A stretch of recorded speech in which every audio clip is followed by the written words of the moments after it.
Galera, vamos falar agora sobre conceitos básicos da geometria plana. Essa é a nossa base, é o nosso alicerce da nossa casa que se chama geometria, tá pessoal? Tanto da geometria espacial que vai vir depois também. A base é a geometria plana e essa daqui é a base da base, ou seja, é a base da geometria plana. Olha só pessoal, vou trazer algumas ideias importantes aqui para vocês. Essa daqui é a parte 1, tá? É a parte 1. Eu vou ter a parte 2 e talvez a parte 3 também, e teremos exercícios para a gente trabalhar isso de maneira bem completa. Olha só, essa aula, digamos assim, que ela é dividida em duas partes importantes. Essa primeira aqui que é bem curtinha, os entes geométricos, e essa aqui que é um pouco mais extensa, os postulados ou axiomas. Mas primeiro você tem que entender o que seria esses entes geométricos. Olha só, entes geométricos. Eles são a fundamentação da geometria euclidiana, beleza? A gente estava conversando na nossa aula de introdução da geometria euclidiana, aquela questão do fundamento da base, que vai ser justamente os entes geométricos e os postulados. E esses entes geométricos, eles têm uma característica, os entes geométricos têm uma característica muito importante, que eles são aceitos. Observem, prestem atenção, ouçam o que eu estou falando. São aceitos sem definição. Pessoal, eles são aceitos sem definição. Ou seja, eu não preciso definir o que eles são. Eu sei que eles existem, eu sei mais ou menos ali como eles se comportam, mas eu não preciso dar uma definição exata para vocês. Por quê? Por que isso? Porque é uma coisa que você convive, que está presente na sua vida, e eu não preciso de uma definição formal, de formular uma definição formal. Isso já é natural para a gente. A observação já torna isso natural. E são três entes importantes para a gente, que são o ponto, tá vendo? Representado pelas letras maiúsculas. Exemplo, esse ponto A aqui, beleza? O ponto A. Esse pontinho aqui, ó, tá vendo? Onde está meu dedo aqui? É um pontinho. Vou só, aqui ó, ressaltar para vocês, é um ponto. Eu tenho a reta, tá vendo? A reta R, a reta normalmente representada pelas letras minúsculas, aqui ó, reta R minúsculo. E tenho também o plano representado por letras gregas. Pessoal, olha só, como eu falei para vocês, eu não preciso dar uma definição formal para mostrar para vocês o que seria um ponto, uma reta e um plano, porque você convive com isso. Mas eu vou aqui exemplificar e de modo a tentar elucidar melhor para você. Um ponto é uma coisa pequenininha. Digamos que é a menor coisa que eu consigo representar. Eu conseguiria menor do que isso? Conseguiria. Também seria um ponto. Mas o que acontece? Eu tenho que fazer você enxergar isso. O que nós fazemos aqui na geometria plana, isso vai acompanhar a geometria plana inteira. Não é de fato desenhar a figura, mas sim tentar representá-la. Beleza? Olha só, hein? Eu não vou desenhar, eu vou representar aquilo. Continuando, eu tenho um ponto, já assimilaram que é um ponto, é como se fosse a menor unidade que eu consigo fazer ali de desenho. Eu também tenho a reta. A reta é como se eu unisse vários pontos consecutivos de modo linear, tá? De modo a ficar retinho, beleza? Essa é a reta. E você vai ver aqui embaixo que ela é infinita. Ela é ilimitada para os dois pontos. Vai ter pessoas aí que falam, ah não, mas eu vi um pedaço de reta e a reta não é infinita. Não, você viu um segmento de reta, tá legal? Por isso que muita gente causa essa confusão, mas o objeto reto, ele é infinito. Continuando, e o plano? O plano, ele também é infinito. O que eu fiz aqui para vocês? Eu fiz uma representação de um plano, assim como eu fiz uma representação de uma reta. Porque o meu quadro não permite eu desenhar uma figura infinita. Concorda comigo? Um plano você pode pensar, por exemplo, numa folha de papel. Você estica ela assim e pensa num plano. Só que o que acontece? Digamos que o plano ele não tem uma espessura. Ele é infinito, né? Mas não tem uma espessura. Mas, como eu falei, eu não preciso definir muito bem isso daqui, porque isso vai se tornar tão natural quando a gente começar a desenvolver geometria que você vai criar a sua própria ideia. Legal? Continuando. Observação. Indicaremos por AB, com essa setinha aqui em cima, uma setinha para os dois lados, uma reta que passa pelos pontos A e B. Então, olha só, eu tenho aqui o ponto A e tenho aqui o ponto B, tranquilo? E eu peguei e fiz uma reta ligando o ponto A e B. Eu indico essa reta através dessa simbologia aqui, ó. Dessa simbologia. É a reta AB, tranquilo? Show de bola. Pessoal, agora nós vamos partir para os postulados ou axiomas. O que acontece? Esses sim são de fato as bases da geometria. São aquilo que nós tínhamos conversado na primeira aula. Definições, quase que definições, né? Afirmações, melhor dizendo, afirmações aceitas como verdade, que depois vão derivar os teoremas e os problemas. Show? Então olha só, eu vou fazer aqui uma afirmação, você vai logo ver de cara que é verdade, até porque nós definimos assim, tranquilo? Número 1, nossa primeira afirmação, muito importante. A reta é ilimitada nos dois sentidos. Fiz a representação aqui, o desenho de uma reta para vocês, da reta R, e observa. Essa reta R, ela vai para a esquerda e ela continua infinitamente. Vou dar uma prolongada nela aqui, ó. Ela poderia continuar, só que meu quadro vai acabar, certo? E também poderia continuar para cá, para a direita. Ou seja, a reta ela é ilimitada nos dois sentidos, tá legal? É importante você saber isso daqui. Ou seja, quando eu imagino lá numa figura geométrica mais para frente que você pegar, que eu posso traçar uma reta ali para achar um ângulo, para achar algo do tipo, eu posso traçar ela infinitamente. É para isso que você vai usar, legal? Continuando. 2. Postulado ou axioma número 2. Por um ponto passam infinitas retas. Olha só que interessante. Esse daqui eu acho mais até interessante do que esse daqui.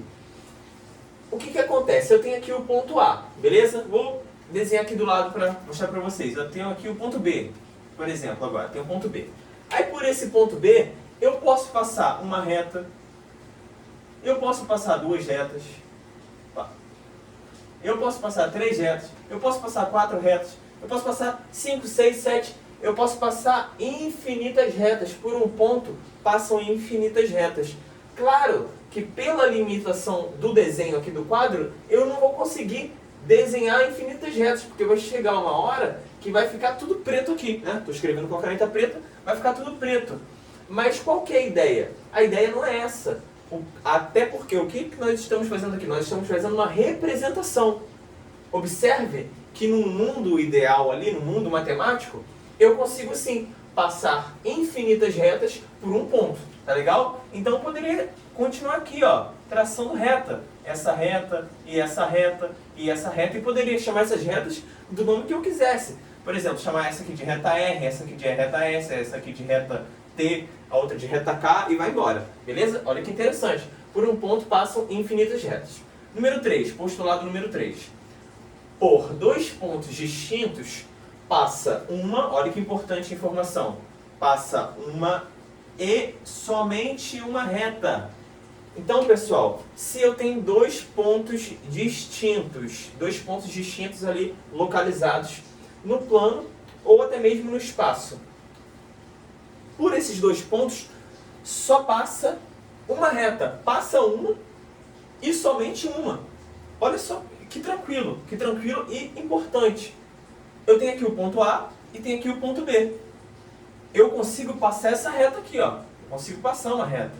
Vou chamar essa reta aqui de reta F. Quis chamar ela de reta F, chamei, né? Eu posso fazer isso. Passei a reta F. Existe alguma outra reta que eu consigo ligar os pontos AB? Não. Se existisse essa reta, né, no caso, ela seria coincidente, seria a mesma reta de F. Estaria, digamos assim, dentro, né? Porque não tem como, estaria dentro de F, seria a mesma reta. Concorda comigo? Se eu fizesse isso daqui, ó, por exemplo, aí já não seria uma reta, seria uma curva, um negócio estranho. Beleza? Então é isso. Por dois pontos distintos, passa uma e somente uma reta. Não é pra você desenhar essa besteira aqui não, tá? Deixa eu até apagar, para não dar ruim. Show de bola. Número 4. Axioma número 4. Por um ponto não pertencente a uma reta R, é possível traçar uma... Novamente, essa informação é importante pra gente, ó. é possível traçar uma e somente uma reta paralela a S, ou, desculpa, a R. Escrevi errado aqui. Tá? Novamente, por um ponto não pertencente a uma reta R, é possível traçar uma e somente uma reta paralela a S. Eu errei de novo. Na verdade, tem que permanecer esse S aqui. O que está dizendo pra gente esse axioma? Observe que eu coloquei aqui uma observaçãozinha para vocês, no mesmo plano. Pessoal, primeiramente, o que seria uma reta paralela? Pode ficar tranquilo que nós veremos isso melhor, mais detalhado posteriormente. Uma reta paralela é como se eu imaginasse aqui, ó, essa caneta, tá vendo? A caneta. Aí eu tenho, imagine que essa caneta é uma reta, ela se estende infinitamente. E eu tenho essa caneta aqui, ó, no mesmo plano que elas estão, dentro de um plano. Elas não se cruzam nunca. Mesmo se eu prolongar essa daqui para cá e essa daqui para cá e para lá e para cá também, elas não se cruzam. Do contrário, se eu fizesse isso daqui, ó, elas seriam concorrentes, beleza? Então, se eu tenho aqui uma reta R, olha o que o axioma disse pra gente. Eu tenho uma reta R, certo? Ó, uma reta R. E um ponto A. É possível traçar por A uma e somente uma reta paralela a S. Quer dizer, uma e somente uma paralela a R, que é justamente a reta S. Beleza? Aqui, ó. Essa reta S que passa por A é a única que é paralela a R. E isso acontece dentro de um plano. Poxa, Alexandre, mas eu vi que se eu pensar em outros planos, tem como? Tem como, mas aí seriam retas reversas. É diferente. Por isso que eu trouxe essa observação aqui para vocês. Tá bom? O requisito, né, para ser paralela é justamente estar dentro de um mesmo plano, tá? Mas eu ainda trouxe isso daqui para você assimilar melhor. Então, retomando, pessoal, por um ponto não pertencente a uma reta R, ou seja, tem um ponto A, ele não pertence, ele não está dentro da reta R, perfeito? É possível traçar uma e somente uma reta paralela a S, ok? Ou seja, novamente, eu tenho um ponto A aqui fora de R. E eu só consigo traçar uma reta paralela a S, ou seja, eu só consigo traçar uma reta que não vai tocar S. Se eu traçasse outra, por exemplo, vamos lá, vamos fazer um contra-exemplo. Se eu pegasse outra reta aqui, vou chamar essa reta aqui de reta T, tá vendo? Observa que ela vai tocar em R, nesse ponto aqui que eu vou chamar de K. Então já não é mais paralela, é concorrente. Ah, Alexandre, mas se eu fizesse aqui pertinho, também era ruim. Por quê? Porque as retas são infinitas. Mesmo que quem encontrasse aqui em cima ou aqui embaixo estaria encontrando. Então é importante você vislumbrar isso. Show de bola. Número 5. Toda reta que passa por dois pontos distintos de um plano está contida nesse plano. Pessoal, olha só. Primeiramente, eu tenho que imaginar um plano, certo? Está falando de toda hora plano nessa questão aqui desse axioma. E o que afirmou pra gente? Que eu tenho dois pontos, certo? E essa reta aqui, vou chamar essa reta de R, chamei ela de R, ela passa justamente por esses dois pontos que estão dentro do plano. Ou seja, eu tenho um plano alfa, certo? Eu tenho um plano alfa e tenho a reta R que passa por dois pontos que estão contidos no plano. A e B estão no plano, é como se fosse isso aqui, ó. Observa aqui o plano beta. Eu tenho dois pontos aqui, o ponto A e o ponto B. O que o axioma falou pra gente? Que se eu passo uma reta por A e B que estão dentro desse plano, uma reta R aqui, necessariamente essa reta R também está contida nesse plano. Legal? Vou tentar fazer aqui uma analogia para vocês. Se você pegasse uma folha de papel e desenhasse dois pontinhos nessa folha de papel, só encostasse o lápis assim e pegasse uma linha de pipa e estendesse de um ponto até o outro, necessariamente, digamos que essa linha de pipa estaria rente, né, encostadinha no seu plano. Essa é a ideia, tá legal? Ou seja, está contida nesse plano. Então é isso, pessoal. Olha só, eu vou encerrar essa aula por aqui e nós vamos para a parte 2 desses conceitos básicos e daqui a pouco nós resolveremos alguns exercícios. Até a próxima aula!